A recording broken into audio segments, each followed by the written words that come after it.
What if paradise had wings and a personality? Because in Bali, it does. This isn't just an island of temples and tourists. It's an island that sings. And the singers, they're wild, sacred, and sometimes total divas. So here's the question you'll want to answer by the end of this video. If the gods of Bali had to choose one bird to carry their message, which one would they pick? Spoiler, it's not the one you think. From the snow-white Bali Starling, rarer than kindness on a Monday, to the neon chaos of the Rainbow Lorikeet, these birds don't just live here, they run the place. They prey in rice fields, gossip in coconut trees, and crash temple ceremonies like they own the invitation list. Some are symbols of purity, some of mischief, and one might just be the reincarnation of a rock star. So grab a coconut, take a seat, and let's meet 20 wings that prove heaven doesn't need to wait. It's already flying over Bali. By the time we're done, you'll know which of these birds deserves the gods, and which one's just here for the applause. You ever look at a bird and think, yeah, that thing's definitely judging me? That's the White-bellied Sea Eagle, the boss of Bali's skies, the kind of bird that doesn't fly over the island. It patrols it. This eagle doesn't flutter, it cruises. 6-foot wingspan, white chest like polished marble, and that slow, confident glide that says, I don't chase storms, they move for me. You'll spot it soaring over the coastline, eyes locked on the sea like a sniper scanning blue infinity. And when it spots prey, a fish, a crab, maybe a poor unsuspecting pigeon, it doesn't dive in chaos. No flapping, no screeching, just drop, strike, done. Grace with an attitude problem. But here's where it gets wild. This bird isn't just a predator, it's a symbol. In Balinese culture, the sea eagle represents courage and divine watchfulness. They believe it carries messages between gods and men, patrolling the line between ocean and sky like a feathered messenger of karma. And honestly, it fits. You can't look at one without feeling like it knows all your secrets. Its territory stretches across beaches, cliffs, and even sacred temple shores. Couples mate for life, nesting in giant trees or rocky outcrops, and they return to the same nest year after year, adding new layers until the thing's basically a condo. It's not just home, it's inheritance.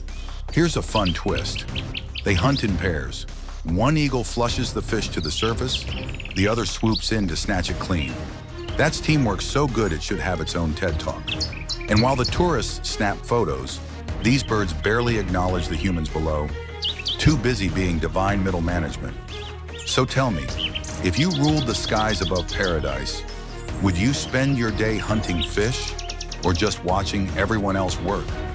The white-bellied sea eagle doesn't perform, it supervises. Majestic, ruthless, and probably silently judging your beach selfie right now. You know that friend who always looks flawless in every photo, even when you're sweating, blinking, or halfway sneezing? That's the great egret. Pure white, long-necked, perfectly composed, like nature's version of a supermodel who refuses to break a pose. But don't let the calm fool you. This bird is a master of precision. It hunts by doing absolutely nothing. It stands there, motionless, for minutes, sometimes hours, waiting for a fish to make one stupid mistake. And the second that happens, snap. Dinner's served. No drama, no splash, just elegance with murder in mind. They say patience is a virtue. The great egret turned it into a hunting strategy. Here's a fun fact. Those silky white feathers once made this bird almost extinct. In the 19th century, fashion icons in Europe and America wanted egret plumes for their hats. Entire colonies were wiped out so someone could look fabulous. Imagine risking extinction for millinery. That's peak human behavior. Luckily, conservation laws stepped in just in time, and now the great egret's comeback is one of the best glow-ups in wildlife history. And honestly, she knows it. Watch one in the rice paddies of Bali at sunrise. Neck stretched, feathers glowing gold. And tell me that isn't confidence. Farmers here even believe the egret brings balance, a good omen for the season ahead. Here's what I love. The egret never rushes. Everything about it says, calm down, I've got this. While everyone else panics about survival, this bird just stands in grace, and somehow the world bends to meet its rhythm. So let's be real. In a world obsessed with noise, wouldn't you rather be the one who wins by standing still? The great egret doesn't chase life. It lets life come to it. Head high, feathers flawless, and probably thinking, you wish you had my composure. If the great egret is the queen, then the little egret is her mischievous younger sister. Graceful, yes, but with way more personality and way less patience. You'll spot her in Bali's rice paddies at dawn, gliding through the flooded fields like a ballerina in silk. That snowy white plumage catches the first sunlight, and for a second, it feels like the entire field is glowing. Then she moves, quick, sharp, confident, her black legs flicking through the water like brushstrokes. But unlike her royal cousin who just waits for food to come to her, the little egret hunts on the move. She wades, she stirs, she strikes, turning fishing into performance art. Every lunge looks choreographed, every step perfectly timed. She's the kind of bird that could catch lunch and steal the show doing it. Here's the fun part. Those bright yellow feet, they're not fashion accessories. They're bait. The egret wiggles them in the water to mimic insects, tricking fish into swimming closer, like a magician flashing gold coins before the trick. Evolution with style points. And while most birds squabble for territory, the little egret just slips between them, nimble, adaptable, completely unbothered. You'll find her in mangroves, rivers, even temple ponds, always moving like she owns every reflection she walks past. She's also fiercely independent. No entourage, no ceremony, just focus. While tourists snap selfies by the water, she's out there working. A one-bird show that somehow manages to look elegant doing manual labor. There's something beautifully human about that, right? Small, ambitious, doing 10 things at once, but making it look effortless. So tell me, in a world where everyone's fighting to stand out, isn't the real flex being unforgettable without even trying? The little egret doesn't wait for the spotlight. She creates it, one flash of gold feet at a time. If Bali had a soul, it would look like this bird, pure white, glowing under the tropical sun, and rare enough that even the gods might whisper when it flies by. Meet the Bali Starling, or as locals call it, the spirit of the island. It's not just beautiful, it's unreal. Snow-white feathers, electric blue eye patches, and a voice that sounds like a flute echoing through a temple at dawn. Every time it calls, the island seems to hold its breath, like Bali itself is remembering something sacred. But here's the twist. This bird almost didn't make it. At one point, there were fewer than 10 left in the wild. 10. That's not endangered. That's nearly a ghost story. Poaching, habitat loss, the usual human drama. But somehow the island refused to let its spirit die. Conservationists, monks, and even local villagers joined forces, raising, releasing, and protecting them like family. And slowly the Bali Starling came back, not in flocks, but in whispers, like hope returning on wings. They mate for life, and when one builds a nest in the temple gardens or acacia trees, it's seen as a blessing, a sign that the gods haven't left. Because on this island, birds aren't just animals. They're messengers. Feathers, faith, and freedom all tied into one. You ever think about that? We take selfies in paradise. This bird is paradise. It doesn't need captions or filters. It's the reminder that beauty isn't meant to be owned, only witnessed. And maybe that's why it's still rare, because the sacred doesn't multiply, it endures. So tell me, if you could bring one thing back from the edge of extinction, would it be for you or for the world to remember what's worth saving? The Bali Starling doesn't sing for attention. It sings for forgiveness. The white flame of Bali's heart still flying, still watching, still waiting for us to deserve it. Not every traveler in Bali wears flowers or carries a surfboard. Some just arrive quietly on the wind, like the black turnstone, the little shorebird that treats the beach like a temple. You'll find it where the ocean exhales, waves rolling in, foam hissing on black volcanic sand. There it is, small, dark, deliberate. Not a diva like the egrets, not a monk like the starling, more like the island's humble pilgrim. No flash, no fanfare, just purpose. It spends its days flipping pebbles with that stubby black bill, searching for tiny crabs and insects hidden beneath. That's how it got its name, turnstone. Every rock, every shell, it turns, checks, moves on. A simple act, repeated thousands of times a day. Kind of like prayer if you think about it. Here's the wild part. This bird doesn't even belong to Bali. It migrates all the way from Alaska. Yeah, Alaska. We're talking 9,000 kilometers of nonstop sky.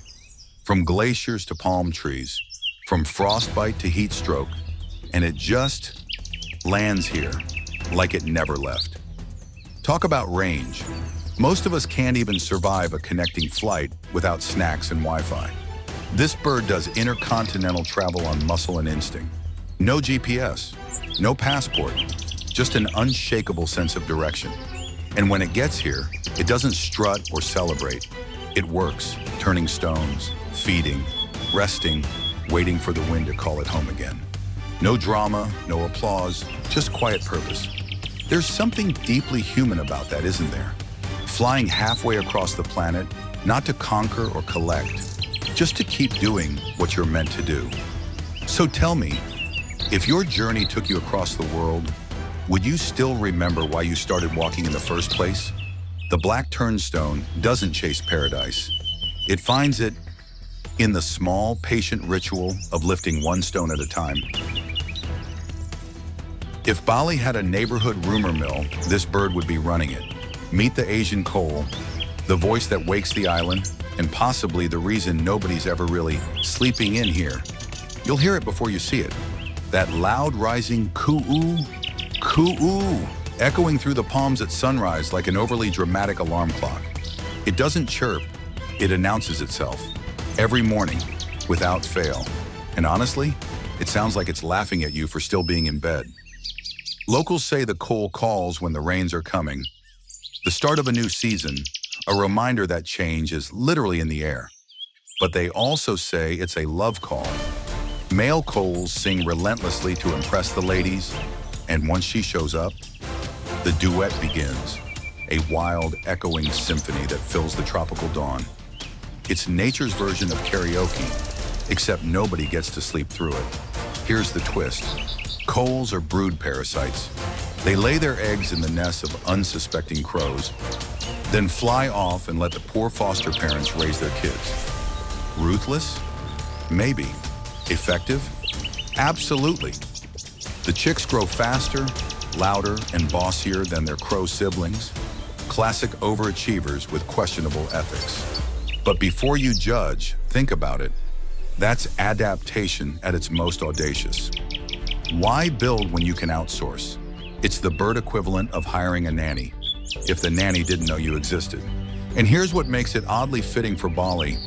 This bird is everywhere, from temple courtyards to beach villages. Its call mixing with prayer bells and scooter horns. It's chaos, but it works, just like the island itself. Some people find the koel's voice annoying, others call it divine. But isn't that what happens with truth tellers? You either love them or wish they'd stop talking. So tell me, is the Asian koel Bali's morning blessing, or just the world's most persistent alarm clock with wings? Either way, it's not going quiet, and maybe that's exactly the point. If the Asian koel is Bali's alarm clock, then the common myna is its talk show host. Loud, curious, and somehow always in the middle of the action. You'll see them everywhere. Temple steps, cafe rooftops, power lines above crowded markets. Strutting like they own the place. Brown body, yellow beak, sharp eyes that size you up instantly. They don't fly away when you walk by. They look right back like, oh, it's you again. And the way they talk, unbelievable. Mynas can mimic human speech, car alarms, scooter horns, even laughter. I swear some of them sound like they're roasting tourists. You think you're taking a peaceful morning walk through Ubud, then suddenly a myna shouts something that sounds like, hey, nice hat. Coincidence? Maybe. Insult, definitely. But here's the thing. This bird's attitude is its survival strategy. The myna thrives wherever humans do. It doesn't need untouched forests or quiet beaches, just noise, food scraps, and a chance to outsmart everything else. It's the ultimate urban opportunist. While other birds panic when people show up, the myna starts planning real estate deals on your balcony.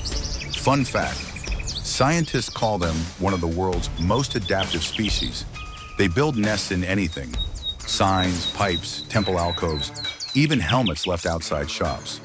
Give them 10 minutes and they'll Airbnb your scooter. They also work in pairs, always talking, always coordinating. One distracts, one steals food. That's teamwork at its loudest and smartest. And yet, amid the chaos, there's charm. The myna doesn't apologize for existing, it celebrates it. Every chirp, every call, every half-human laugh feels like it's saying, "Relax, this is Bali. We're all just improvising." You gotta admire that confidence, right? Some birds meditate, others pray.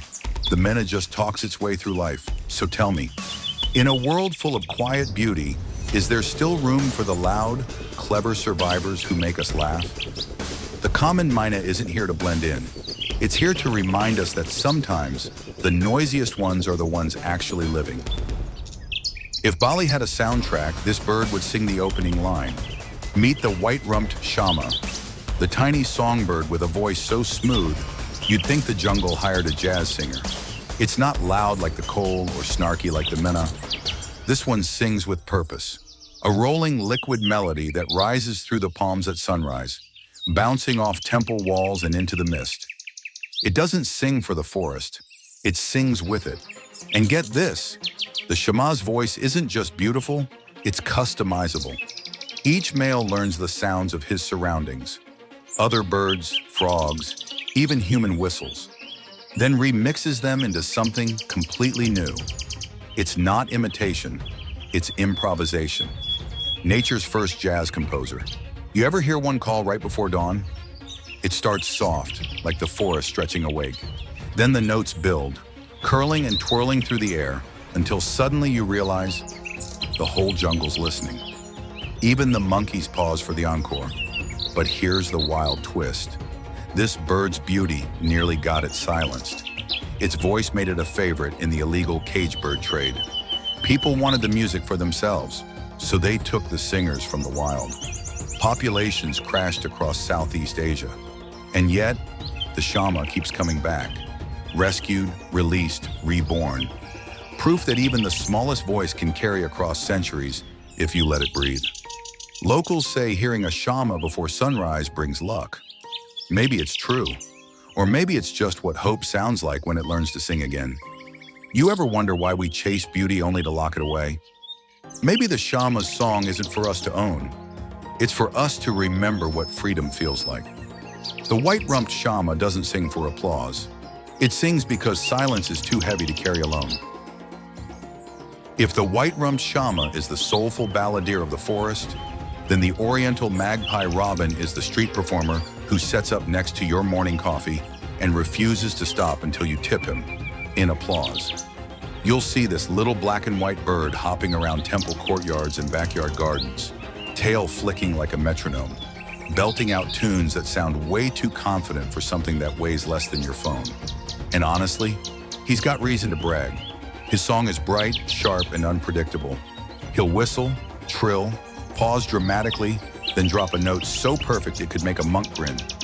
He's the entertainer of the tropics, the kind of bird that turns background noise into a full-on performance. And here's what's crazy. Male magpie robins have distinct local dialects. Yeah, you heard that right. A robin from Ubud won't sound like one from Denpasar. It's basically the avian version of accents. Bali birds even have regional style. Imagine traveling island to island and hearing remixes of the same song everywhere you go. That's not chaos, that's culture. They're also fiercely territorial. A male will defend his singing spot with pure drama. Wings spread, tail high, screaming at anything that dares sing out of key. You could say he's the Simon Cowell of the bird world. Judgy, loud, and weirdly charming while he does it. Here's the fun twist. These little performers often hang near human homes because guess what? We give them better acoustics. Echoing walls, tiled roofs. It's like their own mini amphitheater. You thought your house was quiet at 6 a.m.? Not if a magpie-robin moved into your neighborhood. But behind all that attitude is a truth you can't ignore. These birds love to be heard. They don't sing for survival. They sing for joy. And isn't that something we all forget how to do sometimes? So tell me, if no one was watching, would you still sing your heart out just because you could? The Oriental magpie-robin doesn't need an audience. It creates one sunrise at a time. If angels ever vacationed in Bali, this is what they'd look like. Meet the Asian paradise flycatcher, the bird that makes gravity look optional and time look jealous. You don't see it at first, you feel it. A flicker of white across the jungle canopy, a shimmer trailing behind like smoke in slow motion. Then suddenly, there it is. Long ribbon-like tail streaming through the air, a living comet with feathers instead of fire. And here's the part that'll blow your mind. That tail can be 3 times the bird's body length. It's not for flight efficiency, it's for drama. Every twist and turn says, yeah, I could be practical, but where's the fun in that? Males use those ghostly tails during courtship, flying in elegant circles around the female, flashing through beams of sunlight like an aerial ballet. No music, no words, just light and motion. And if she's impressed, well, that's the only review that matters. Their hunting style, also pure finesse. They dart through the air, catching insects mid-flight, flipping and diving with ballerina precision. It's like watching poetry that forgot it was supposed to stay on the page. But here's the twist. This beauty comes with transformation. Juveniles start brown and plain, then grow into shining adults. Males turning snowy white with black crowns. It's a literal glow-up. And when you see one gliding above a Balinese temple at dusk, you understand why locals say it carries messages from ancestors. A soul passing through air on its way to the next world. Every culture has a version of the phoenix, but this one doesn't burn to rise again. It just floats through heaven without ever falling. So tell me, if beauty doesn't last forever, does that make it less sacred or more? The Asian paradise flycatcher doesn't chase perfection. It embodies it. A ghost, a flame, and a reminder that sometimes the most breathtaking things are the ones that never stop moving. If the Asian paradise flycatcher is a ghost from heaven, the Rainbow Lorikeet is the guy throwing confetti at heaven's door. This bird doesn't just have color, it is color. Electric green wings, blue head, orange chest, red beak. It looks like someone let a 5-year-old design it with every crayon in the box. And somehow, it works. The lorikeet isn't subtle, it's Bali on wings. You'll see flocks of them racing through palm groves, screaming like teenagers at a beach concert, flashing through sunlight so fast you'd swear the sky's glitching. They don't just fly, they explode into motion. It's chaos, it's joy, it's caffeinated beauty. And their personality? Even louder than their feathers. Rainbow lorikeets are social, noisy, and slightly unhinged. They chatter, argue, play fight, steal fruit, and sometimes hang upside down from branches just for the drama. They're like parrots who skipped yoga class and went straight to karaoke night. But beneath the comedy, there's genius. They have specialized brush-tipped tongues to sip nectar from flowers. Tiny living straws that turn forests into buffets. In doing so, they pollinate trees across Bali, keeping the island's jungles blooming like a never-ending festival. So yeah, while they look like clowns, they're actually environmental engineers, and you've got to admire the teamwork. They move in tight, synchronized flocks, shouting to each other mid-air like, "Left! Fruit tree! Go! Go! Go!" If air traffic control ever needed mascots, these birds are it. Some locals joke that the lorikeet's constant chatter is the sound of the gods laughing. Because who could stay serious around a bird this ridiculous? Sure, it's loud. Sure, it's messy. But maybe paradise needs a little noise to remind us it's alive. So tell me, If you could bring one bird to a beach party, would you really pick the quiet one? The Rainbow Lorikeet doesn't blend into Bali. It defines it. Loud, colorful, slightly chaotic, and impossible not to love. If the Rainbow Lorikeet is the life of the party, the pink-necked green pigeon is the one slow dancing by the bar. Quiet, charming, and unfairly good-looking. You've probably seen pigeons before, but not like this. This one looks like it walks straight out of a Balinese romance movie. Soft green body, sunset orange belly, lavender head, and that perfect blush pink neck that glows when the light hits just right. Forget diamonds. This bird is iridescent affection. Unlike its noisy neighbors, the pink-necked green pigeon doesn't need attention.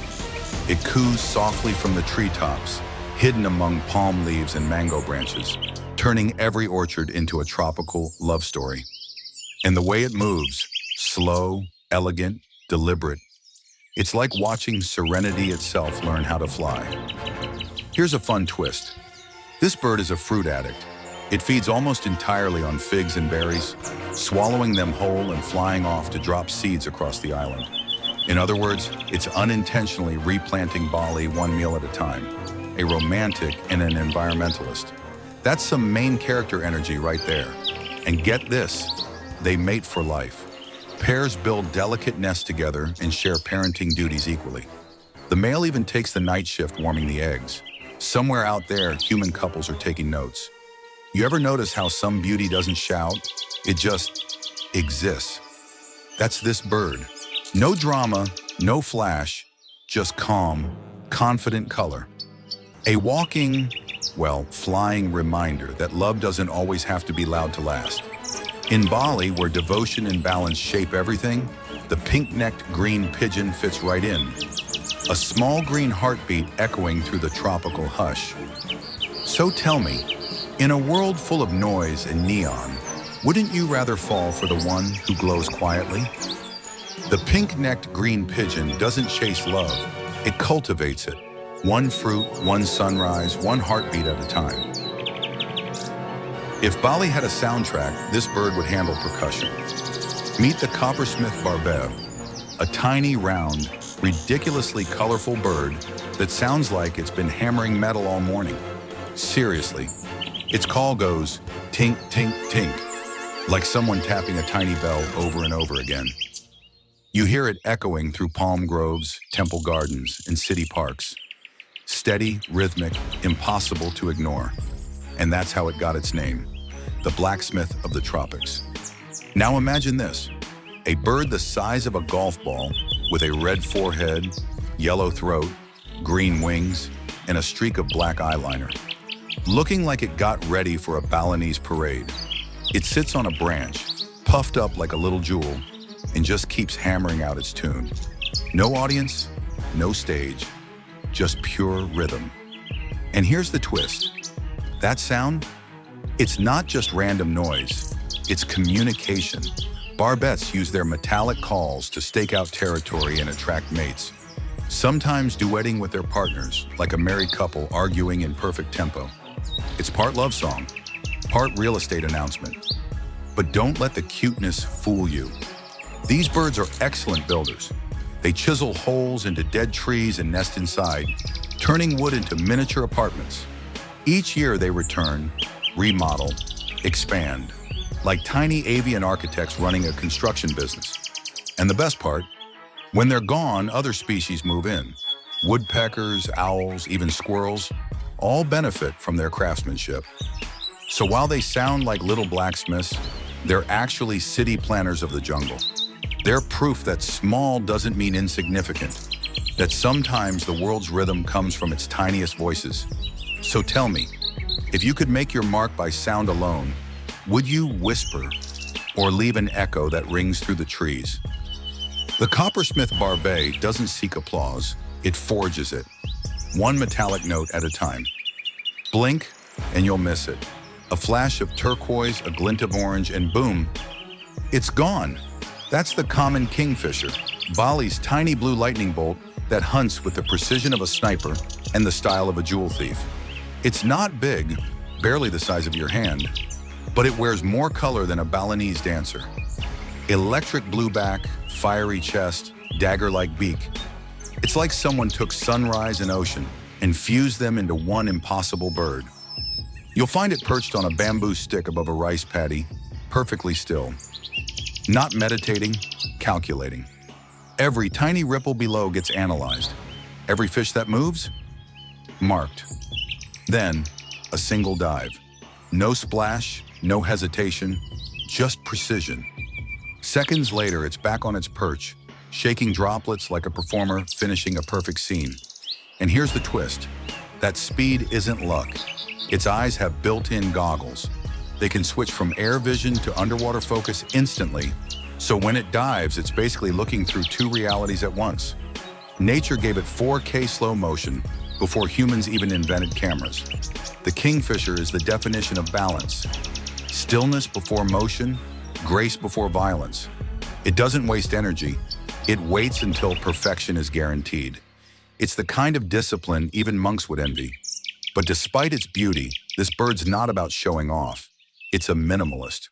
One perch, one dive, one meal. No drama, no chatter, no social media presence. Just results. You ever think about that?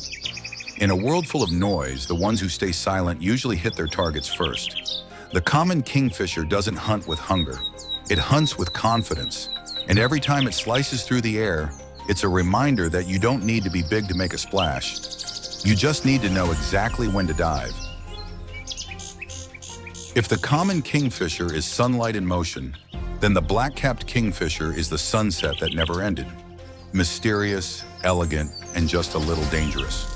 You'll see it perched on a mangrove branch or a temple roof near the sea, that jet black head gleaming like polished obsidian, chest glowing deep cinnamon red, and those wings, a perfect blend of royal blue and shadow. It doesn't sparkle, it smolders. This bird doesn't rush, it waits, calm, poised, theatrical.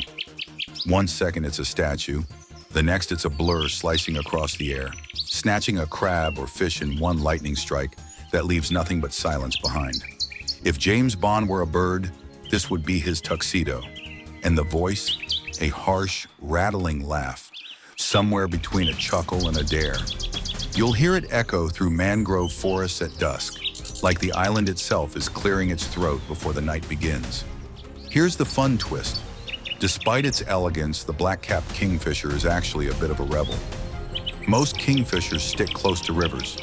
This one says, nah, and hunts the coastline, diving between salt water and forest with zero hesitation. It's a boundary breaker, literally and spiritually. Its feathers are coated with microscopic ridges that bend light, making them shimmer between blue and violet depending on the angle. That's not paint, that's physics. It's how the bird turns shadow into art, and it's fiercely solitary. No flock, no chatter, no distractions. Just one bird, one horizon, one perfect dive. It doesn't compete, it commands. You don't find it. It allows you to notice it. Funny how the loudest colors belong to the quietest creatures, huh? So tell me, would you rather be the one making noise or the one everyone stops to look at when you finally move? The black-capped kingfisher doesn't chase the spotlight. It creates it by turning stillness into spectacle and silence into power. You ever meet someone who laughs so loud you can hear them before you see them? That's the collared kingfisher, the tropical comedian of Bali's coastline. Bright turquoise back, white collar, and a smirk that feels permanent. This bird looks like it just told a joke it's very proud of. And honestly, it probably did. Because that laugh, that sharp cackling kick, kick, kick, is one of the island's most recognizable sounds. You'll hear it echoing through mangroves, across beaches, and over temple walls like the ocean itself is in on the joke. But don't let the humor fool you. This bird's got skill. It's a professional hunter, perched high above tidal pools, scanning for crabs, fish, even insects unlucky enough to cross the sand. And when it dives, it's pure efficiency. Quick, direct, clean. It doesn't miss often. Imagine a stand-up comedian who also happens to be a sniper. Here's a fun twist. Unlike most birds, the collared kingfisher loves the human world. You'll find it near fishing boats, village docks, even temple courtyards where it perches on statues of gods, like it's auditioning for divine sidekick status. Fishermen actually consider it a lucky charm, a sign the day's catch will be good. And you know what? It's easy to see why. This bird brings energy. Every laugh, every flash of blue across the waves feels like a reminder that the sea's still alive. And joy is part of the ecosystem too. They mate for life, share nests carved into sandy cliffs, and raise chicks that learn to laugh before they even learn to fly. Yeah, imagine that. A nest full of giggling baby birds at sunrise. And if that doesn't make you smile, check your pulse. So here's the question. In a world that takes itself way too seriously, wouldn't you rather sound like the ocean laughing? The collared kingfisher doesn't just live by the shore, it embodies it. Bright, unpredictable, and always ready to turn silence into sunshine. Every paradise needs a villain, and in Bali, it's this guy, the long-tailed shrike, a bird that looks elegant until you realize it's basically the mafia of the rice fields. At first glance, it's beautiful. Sleek black mask, cinnamon flanks, long flowing tail. You'd think it was just another stylish passerby enjoying the tropical view. But then you look closer and see what's hanging from the thorns. Tiny frogs, insects, even lizards. Yep, the shrike doesn't just hunt, it impales. They call it the butcher bird, a title it absolutely earns. It catches prey, stabs it onto sharp twigs or barbed wire, and leaves it hanging for later, like a very dark grocery list. Gruesome? Sure. But in the bird world, that's Michelin star efficiency. Here's the twist. This predator isn't big. It's barely the size of a robin. No claws, no talons, no drama. Just a wickedly sharp beak and a brain that could run a crime syndicate. It even mimics the calls of smaller birds to lure them in. That's not instinct. That's psychological warfare. And yet there's beauty in it. The shrike's world isn't cruelty, it's clarity. It doesn't kill for pleasure. It kills to live, clean, direct, unapologetic. While we romanticize paradise, the shrike reminds us, balance includes blood. Every temple shadow needs a hunter. Every dawn chorus needs a silence between the songs. They perch alone on fences and reeds, scanning their territory, watchful, calm, perfectly still. The embodiment of quiet power. You can almost feel them thinking, try me. So here's a question. In a world obsessed with peace, isn't survival its own kind of grace? The long-tailed shrike doesn't apologize for its edge. It wears it like a crown, elegant, ruthless, and absolutely essential to paradise. If the long-tailed shrike is the dark edge of paradise, then the Pacific swallow is its drifting soul, restless, light, and always chasing the horizon. You've seen them, small, sleek birds slicing through the air above beaches and rice terraces, wings curved like smiles, tails forked and flicking like punctuation marks on the wind. They never walk, never stop. They just exist in motion. Every flight looks effortless, but what you're seeing is mastery, split-second control over air currents. Every twist and loop tuned like a ballet choreographed by instinct. They feed mid-air, drinking and eating without landing, living their entire lives between one gust and the next. You ever envy that kind of freedom? No deadlines, no rent, just the wind. Here's the crazy part. Pacific swallows migrate across oceans without maps, crossing from Indonesia to Southeast Asia, sometimes all the way to Japan and back. They don't travel in flocks like geese. They go in loose, wandering groups, trusting the sky to guide them home. And somehow, it always does. Their nests cling to cliffs, bridges, even temple ceilings. Small mud cups built from patience and faith. You can spot them circling shrines at dusk, gliding through incense smoke as prayers rise with them. A perfect meeting of wings and spirit.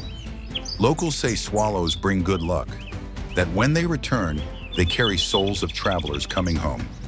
Maybe that's why it feels special when one flies past your head, like it's checking in to remind you, you still belong somewhere. And that's the beauty of it. They're not trying to own the sky. They just borrow it beautifully. So tell me, if home could move with you, would you ever need to stop flying? The Pacific swallow doesn't chase paradise. It lives inside it, a whisper on the wind, reminding Bali that freedom isn't found on the ground. Some birds scream for attention. This one whispers, and somehow that's louder. Meet the orange-headed thrush, the quiet poet of Bali's twilight. You'll find it in temple gardens and forest edges, half hidden among shadows and fallen frangipani petals, its feathers glowing like embers. Deep orange chest, gray wings, black eyes that see everything and say nothing. If the day had a last breath before night, this bird would be it. Its song, soft, melodic, impossibly sad. Not a performance, a confession. Each note rises and falls like the sigh of the island itself, as if it's trying to hold the sun in place for just one more moment. Here's the twist. This bird sings most during the monsoon season. When the rain falls hardest, its voice grows strongest. It's like it knows beauty doesn't need sunshine. It just needs persistence. And maybe that's the real secret of the thrush. Grace under gray skies. They feed on insects and fruits, hopping gracefully across temple stones, moving with monk-like focus. If you're lucky enough to spot one, you'll see it pause mid-step, listening to something you can't hear. What is it? The wind? The earth? The past? You'll never know, and that's what keeps you watching. Fun fact, in many parts of Asia, people believe this bird carries good karma. Killing one, they say, brings bad luck. Hearing one sing brings peace. In Bali, where every sound feels sacred, the thrush isn't just part of the forest, it is the forest remembering itself. And as the sky burns orange and the incense smoke rises, the thrush's voice fades into silence. A reminder that endings can be gentle too. So tell me, if your life had a sound, would it be thunder? Or a song that only plays at sunset? The orange-headed thrush doesn't sing to be heard. It sings to remind the world how silence feels when it's beautiful. Every paradise deserves a final song. Something bright enough to close the curtain, but soft enough to make you stay. And in Bali, that song belongs to the Black-naped Oriole. You'll hear it before you see it. A clear, flute-like whistle that floats through the morning haze, sliding between temple bells and the rustle of palm leaves. Then out of the gold-tinted light, it appears. A flash of yellow so pure it makes sunlight jealous. This bird is Bali's exclamation mark. Lemon gold feathers, black mask, red eyes that look like they've seen every sunrise. It perches high in coconut palms or banyan trees. Perfectly framed by the sky, it was clearly designed to outshine. And yet, for all its color, it's not loud. It doesn't need to be. The Oriole sings like someone who knows they've already won the room. Each note smooth, confident, effortless, like jazz played by a god on vacation. Here's the twist. It's not just beauty for beauty's sake. The Oriole plays a vital role in the island's rhythm. It feeds on fruit, spreads seeds, keeps the cycle spinning.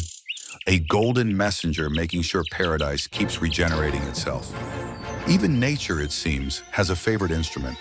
They're also surprisingly loyal, returning to the same trees year after year, the same branch, the same light, the same melody.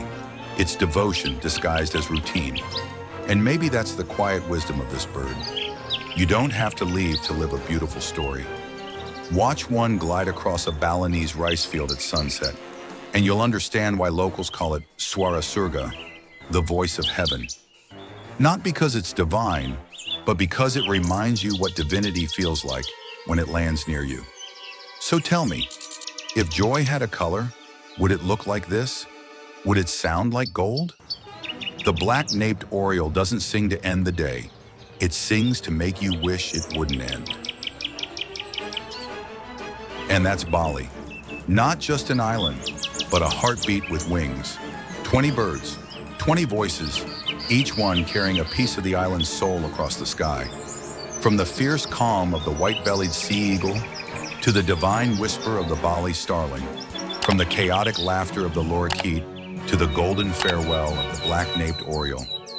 Every feather here tells a story of faith, color, and survival. Bali isn't paradise because it's perfect. It's paradise because it's alive. Because in every rice field, every wave, every dawn chorus, you can still feel something sacred watching, singing, breathing with you. Maybe that's what the island teaches best, that beauty isn't fragile, and that spirit, real spirit, doesn't fade. It adapts, it glows, it flies.